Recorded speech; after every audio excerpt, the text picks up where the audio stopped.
주님의 이름으로 기도하옵나이다. 아멘. 주님을 사랑하는 마음으로 이 오후 예배에 나오신 우리 모든 성도님들을 주님의 이름으로 축복합니다. 오늘 이 오후 시간에는 다니엘에 대해서 우리가 함께 살펴보도록 하겠습니다. 다니엘에 대해서는 우리 성도님들이 잘 아시겠지만 전체 내용을 잠깐 살펴보고 본문을 보도록 하겠습니다. 유다 나라를 여호야김 왕이 통치하고 있었습니다. 통치 3년째에 바벨론의 느부갓네살 왕이 예루살렘을 공격합니다. 이 공격을 예루살렘은 방어해내지를 못하고 결국 바벨론에 무너지게 됩니다. 그리고 이스라엘은 바벨론의 포로가 되어 끌려갑니다. 이때 다니엘과 세 친구들이 포로로 끌려가게 되었습니다. 끌려가서 다니엘과 세 친구들은 흠이 없고 용모가 아름답고 지혜로운 사람들로 뽑히게 됩니다. 바벨론에서 이 똑똑한 친구들, 괜찮은 친구들을 뽑아서 관리로 사용하려고 했던 겁니다. 바벨론은 먼저 다니엘의 친구들의 이름부터 바벨론식으로 바꿉니다. 왜 이름부터 바꿀까요? 부모로부터 받은 그 이름을 바꿈으로써 전에 속해 있던 나라에서 오는 그 정체성을 없애는 작업을 하는 겁니다. 그러니까 굉장히 비참한 일입니다. 나라를 잃고 이름도 잃었습니다. 그렇게 훈련을 받으며 이들은 포로의 신분이 되었지만 하나님의 지혜로 부정한 음식으로부터 자신들을 지킵니다.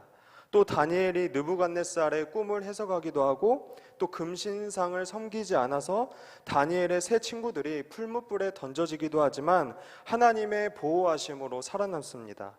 그리고 느부갓네살 왕이 죽고 이제 벨사살 왕이 다스립니다.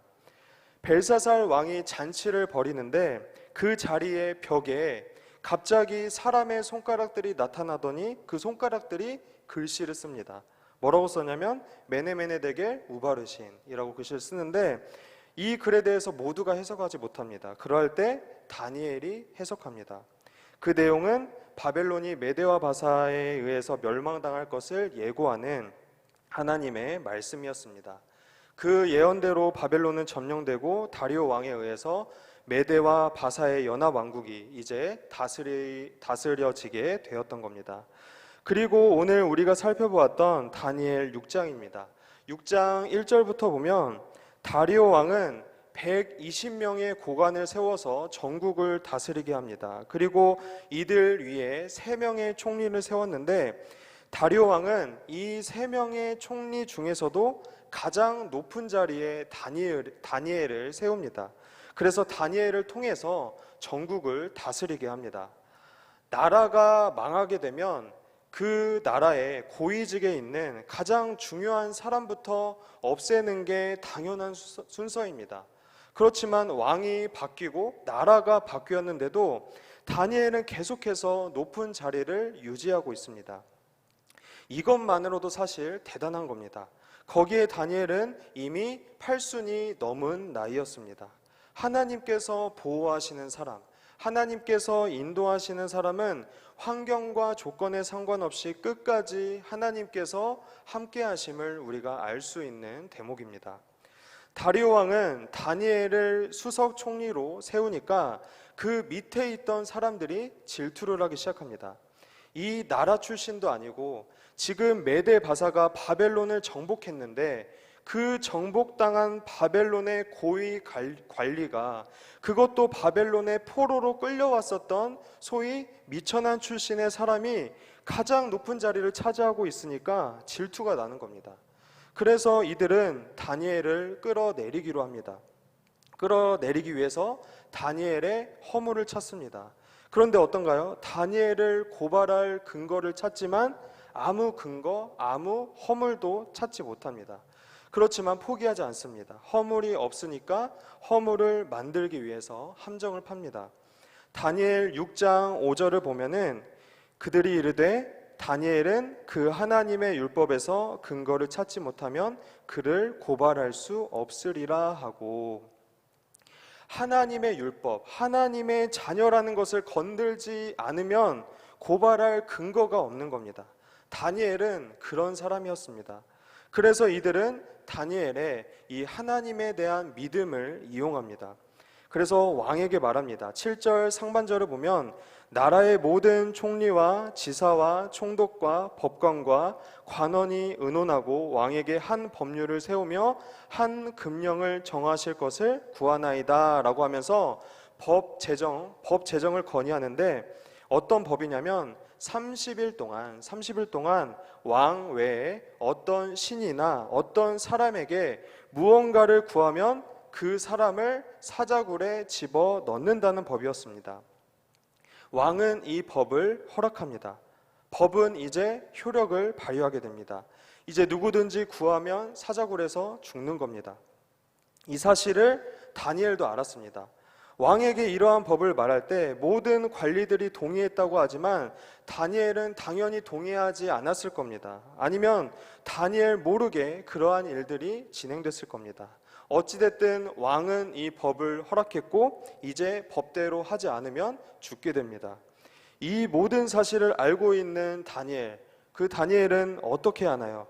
우리 본문 10절을 우리 다시 한번 함께 읽도록 하겠습니다. 10절입니다.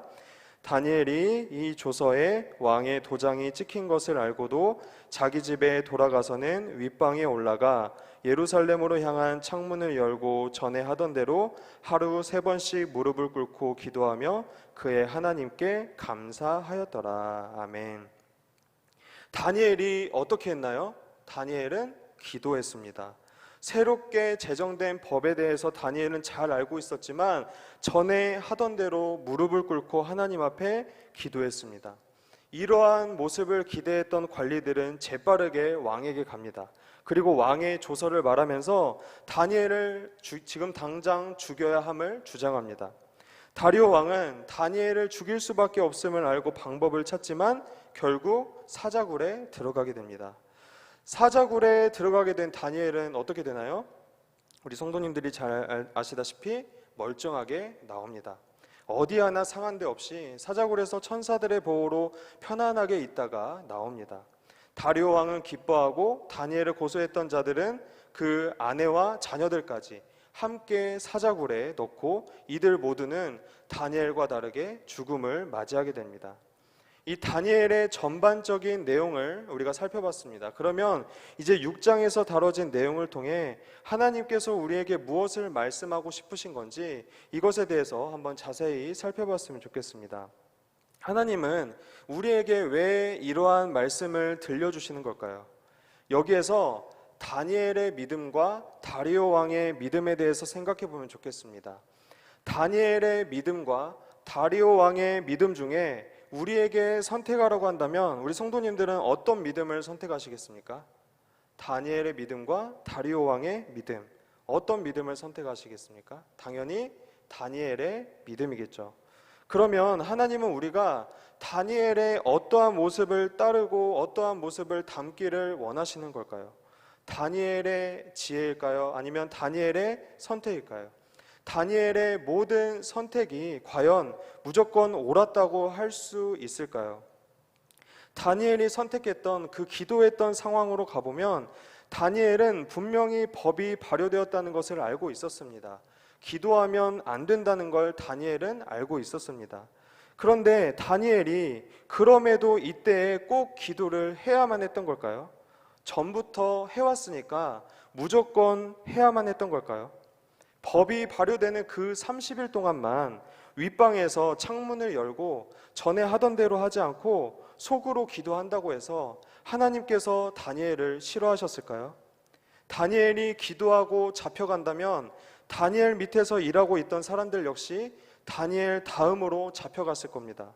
다니엘 자신으로 인해 다른 많은 사람들까지 피해를 끼치는 게 하나님의 자녀로서 아름다운 모습이라고 할 수 있을까요? 아니면 이러한 생각을 해볼 수가 있습니다. 다니엘은 왕과 친했습니다. 수석 총리였습니다. 왕의 바로 밑에 있었습니다. 왕이 발효시킨 법에도 왕 외에 신이나 다른 사람에게 구하면 안 되는 것이었지 왕에게 구하는 것은 괜찮았습니다. 그러면 다니엘 자신과 다니엘 자신을 따르는 많은 사람들을 생각해서 왕에게 가서 이거는 모함이라고, 이거는 자신을 음해하려는 술수라고 말하는 게 더 현명한 선택 아니었을까요? 그게 정말 지혜로운 행동 아니었을까요? 그동안 매일 기도해 왔으니까 그날 안 하는 것은 이상하니까 기도해야만 했다고 생각하는 것은 다니엘을 너무나 고리타분한 사람으로, 고지식한 사람으로 생각하는 겁니다. 다니엘은 그런 사람이 아니었습니다. 다니엘은 지혜로운 사람이었습니다. 나라의 주인이 바뀜에도 최고의 자리를, 지혜자 자리를 유지했던 그런 대단한 사람이었습니다. 단순히 비이성적으로 행동하고 논리적으로 맞지도 않는 그런 행동을 하고 말을 하는데, 고리타분하고 고지식한 사람이었음에도 하나님께서 지켜주시고 인도해 주셔서 지금까지 이 고위직을 유지하고 있었던 게 아니라는 겁니다.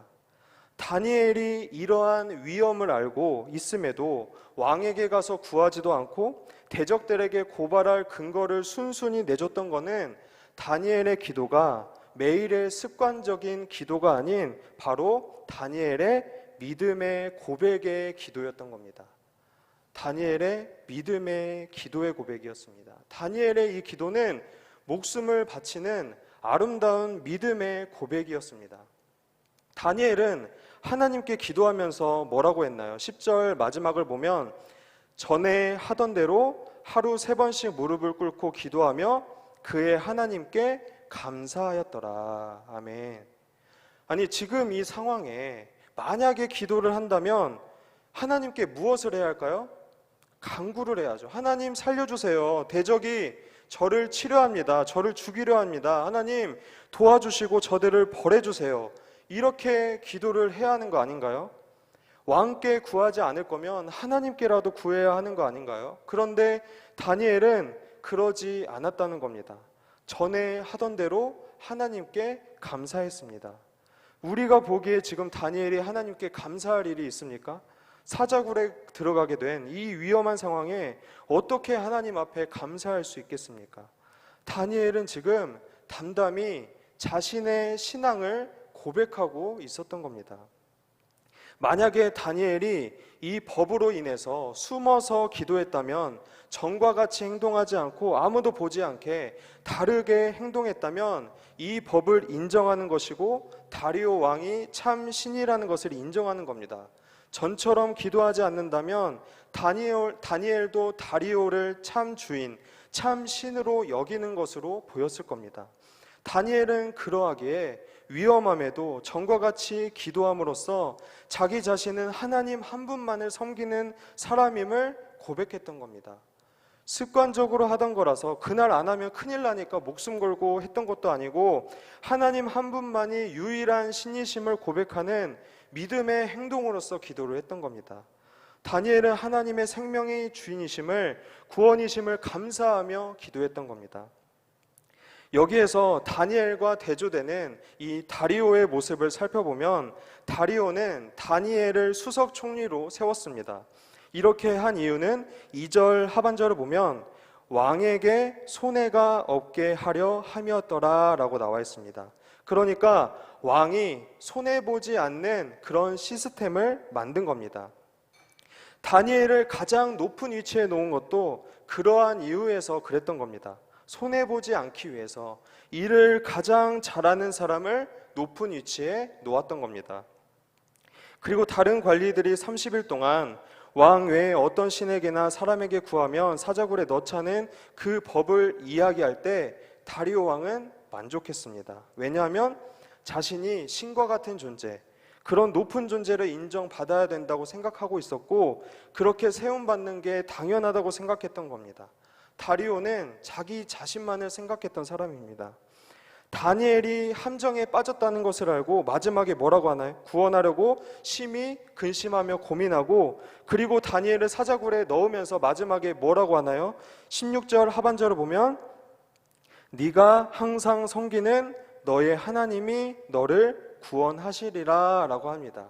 이게 언뜻 보면은 믿음의 고백 같아 보이기는 하지만 이거는 한 손에 우리가 빵을 들고 굶어 죽어가는 사람에게 빵을 주지는 않으면서 하나님이 당신을 구원하시기를 바랍니다 라고 말하는 것이나 마찬가지로 무책임하고 위선적인 행동입니다. 이것은 진정으로 다니엘을 위하는 말이 아닙니다. 다리오가 정말 다니엘을 위했다면 도움이 되는 일을 해야만 했습니다. 그리고 그렇게 할 수 있었습니다. 왜 우리가 이렇게 생각을 할 수가 있냐면, 성경에서는 다리오 왕이 근심하며 고민했다고 하지만 정말 다리오 왕이 다니엘을 구할 방법이 없었을까요? 이미 법에 도장을 찍었으니까, 한번 법이 발효되면 고칠 수 없었으니까 방법이 정말로 없었을까요? 아닙니다. 어떻게 할 수 있냐면, 다니엘이 사자굴에서 나왔습니다. 사자굴에서 멀쩡하게 나왔습니다. 그렇게 나온 다니엘이 전에 하던 대로 하나님 앞에서 기도를 했을까요? 안 했을까요? 분명히 했을 겁니다. 무조건 했습니다. 오히려 더 했을 겁니다. 그러면 그 법이 유효했다면, 법대로라면 다니엘은 그 자리에서 다시 사자굴에 들어가야 합니다. 아니, 법이 발효되는 30일 내내 사자굴에 있어야 합니다. 근데 아니었던 겁니다. 다리오 왕은 온 땅에 조서를 내리고 다니엘의 하나님을 섬기라고 합니다. 하나님을 찬양합니다. 다리오는 얼마든지 다니엘을 사자굴에 넣지 않을 수 있었습니다. 하지만 자신의 체면을 먼저 생각했던 겁니다. 자신의 명예가 먼저였고 자신의 자리가 먼저였던 겁니다. 자신의 체면이 있는데 체면도 살리고 다니엘도 살리려니까 방법이 없었던 겁니다. 다니엘이 아니라 그 자리에 다니엘 대신에 자기 자녀가 만약에 그런 상황에 처했어도 과연 그렇게 똑같이 행동했을까요? 다리오는 자기 자신이 먼저였던 사람이었습니다. 다니엘을 살리려 했던 것도 유능한 일꾼이었기에 그랬던 것은 아닌지 싶습니다. 다리오는 교만한 사람이었고 자기 자신이 최고이고 자신만을 생각하는 사람이었습니다. 신과 동등되게 생각했던 사람이었습니다. 이러한 모습은 사실 우리 인간의 모습이기도 합니다. 인간의 본성입니다. 자신만을 알고 자신만을 위해서 살고 내가 가장 중요한 그런 인간의 모습입니다. 이러한 다리오와 다니엘의 모습을 보면서 저 자신을 돌아보게 되었습니다. 나라면 다니엘처럼 기도할 수 있었을까? 30일 동안 잠시 보이지 않는 곳에서 기도하지는 않았을까? 기도했을지라도 하나님 앞에 살려달라고 기도하지는 않았을까? 다니엘의 모습과 그 다니엘의 기도를 통해서 우리의 신앙과 기도를 살펴봐야 하는 겁니다. 우리 성도님들은 기도를 왜 하고 계십니까? 누구를 위해서 기도하고 계십니까? 나와 가족을 위한 기도와 다른 사람을 위한 기도의 비율이 어떻게 됩니까? 내가 잘 되기 위해서만 기도하고 성공을 위한 도구로서 기도를 사용하고 있지는 않습니까? 복받기 위해서, 이 땅에서 잘 먹고 잘 살기 위해서만 기도를 하고 있지는 않습니까? 우리는 다니엘이 사자굴에서 살아나왔다는 기적에만 초점을 맞출 것이 아니라 그에게 어떠한 믿음이 있었는지, 어떠한 신앙생활을 해왔고 얼마나 신중하게 생각하며 최선을 다해서 그의 신앙을 지켜왔는지 그 믿음을 우리는 먼저 살펴봐야 하는 겁니다. 신앙의 겉모습, 예배에 참석하고 기도를 한 번 하면 오래 하고 성경을 많이 읽고 이러한 신앙의 행위 내면에 우리가 어떠한 동기로 이러한 신앙생활을 하고 있는지 그런 것에 대해서 우리가 신중하게 생각해 봐야 한다는 겁니다. 나에게 믿음은 있는지, 하나님을 믿는 믿음이 있는지를 살펴봐야 하는 겁니다. 다니엘이 결국 사자굴에서 나오게 된 이유는 23절에 나와 있는 것처럼 우리 23절을 한번 함께 읽도록 하겠습니다. 함께 읽겠습니다. 왕이 심히 기뻐서 명하여 다니엘을 굴에서 올리라 하매 그들이 다니엘을 굴에서 올린즉 그의 몸이 조금도 상하지 아니하였으니 이는 그가 자기의 하나님을 믿음이었더라. 아멘. 다니엘은 하나님을 믿는 믿음 때문에 살았던 겁니다. 하나님을 믿었기에 전능하신 하나님께서 살려주신 겁니다. 믿음이 있었기에 목숨을 걸고 평소처럼 기도하며 신앙 고백했고 하나님을 믿었기에 하나님께서 살려주시고 보호해 주시고 인도해 주셨던 겁니다. 미국과 캐나다 국경 사이에는 나이아가라 폭포라는 그 큰 폭포가 있습니다. 이 폭포는 우리 성도님들 잘 알다시피 큰 폭포이고 높이는 48m, 너비는 900m에 이르는 그런 큰 폭포라고 합니다. 19세기 중반에 찰스 블론딘이라는 고개사가 외줄타기로 이 나이아가라 폭포를 횡단한다고 해서 수많은 사람들이 몰려들었다고 합니다. 사람들은 이 사람이 줄 위에서 눈을 감고 걷기도 하고 또 막 자전거를 타기도 하고 하는 것을 보면서 많은 사람들이 환호를 합니다. 찰스 블론디는 환호하는 관중들에게 말합니다. 신사숙녀 여러분, 여러분의 그 뜨거운 응원에 너무나 감사를 드립니다. 보신 분들은 아시겠지만 저는 솔직히 이것들이 마음에 차지 않습니다. 성에 차지 않습니다. 왜냐하면 저는 이게 너무나 싱겁기 때문에 그렇습니다. 제 실력은 이게 다가 아닙니다. 저는 사람 한 명을 등에 업고도 이 폭포를 건널 수 있습니다. 믿으십니까? 라고 말하니까 사람들이 막 환호성을 하면서 당연히 믿습니다. 당신은 세계에서 가장 뛰어난 고개사입니다. 라고 막 그렇게 외치고 환호하는 겁니다. 그러자 이 블론딘이 기뻐하면서 대답을 했습니다. 그러면 저를 이렇게 믿어주시니 너무나도 감사를 합니다. 그러면 여러분 모두에게 기회를 드리겠습니다. 누가 저의 등에 올라타고 저와 이 계곡을 건너시겠습니까? 라고 그렇게 말을 했더니 그렇게 환호하고 최고의 고개사라고 외쳤던 사람들이 일순간 조용해지면서 아무도 대답하지 못하고 고개만 젓고 있었답니다. 그러자 실망한 블론딘이 그의 매니저이자 오랜 친구인 해리에게 가서 자네도 나를 믿지 못하나? 라고 하니까 이 친구는 믿는다고 답하고 그의 등에 올라타서 무사히 이 계곡을 건넜다고 합니다. 믿기는 하는데 등에는 타지 못하겠다고 하는 게 정말 믿음이라고 할 수 있을까요? 우리의 믿음도 돌아봐야 합니다. 하나님을 믿기는 하는데 그렇게까지 하기에는 좀 어렵습니다. 하나님을 믿기는 하는데 가족도 있고 할 일도 있고 좀 그렇습니다. 하나님을 믿기는 하는데 많은 시간을 내어드릴 수는 없습니다. 라고 하고 있지는 않습니까?